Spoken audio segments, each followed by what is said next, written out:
గురుగారు, బాలకృష్ణుడు గోకులంలో అనేక మంది రాక్షసుల్ని వధించాడు. ఈ క్రమంలోనే శకటాసురుని కూడా వధించాడు. శకటాసురుని వధ అందించే సందేశం ఏంటి మనకి?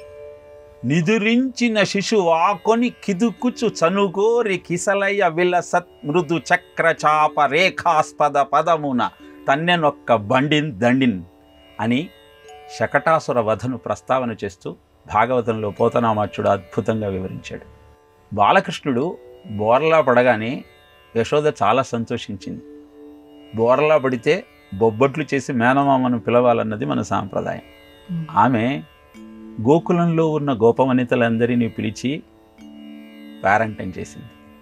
బ్రాహ్మణోత్తములకు భూరి దానాలు ఇచ్చింది. ఈ సందోహంలో బాలకృష్ణుడి మాట మరిచింది.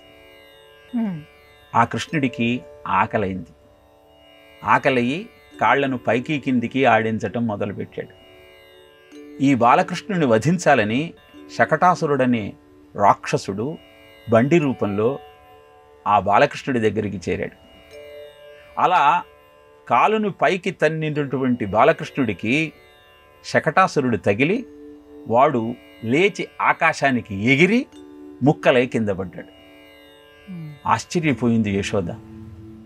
ఎలా ఈ బండి రాక్షస రూపంలో, ఇంత భీకరమైన రూపంలో ఇక్కడ ప్రత్యక్షమైంది?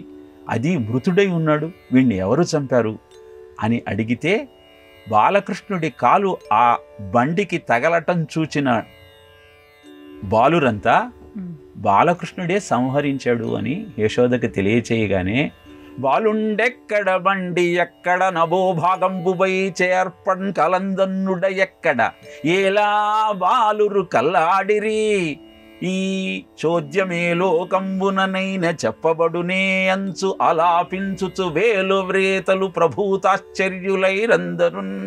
బాలుడేమిటి, ఆయన కాలు తాకి బండి శకటాసురుడిగా మృతి చెందటమేమిటి అని అందరూ ఆశ్చర్యపోయారు తప్పితే బాలకృష్ణుడి మాహాత్యాన్ని గుర్తించలేకపోయారు.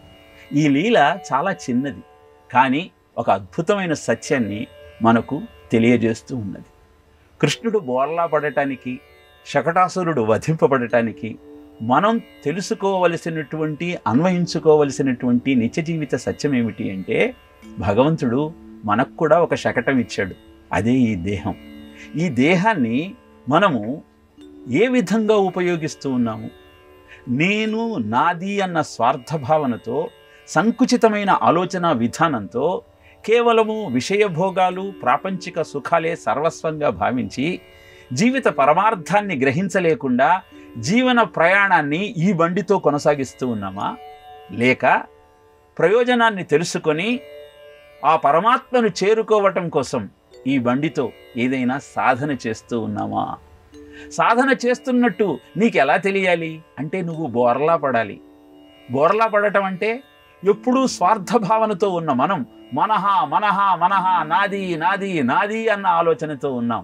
దాన్ని బోర్లా పడేస్తే నమః నమః నమఃగా మారుతుంది. నమః అంటే నాది కాదు, అంతా భగవంతుని యొక్క కృపా కటాక్ష వీక్షణమే.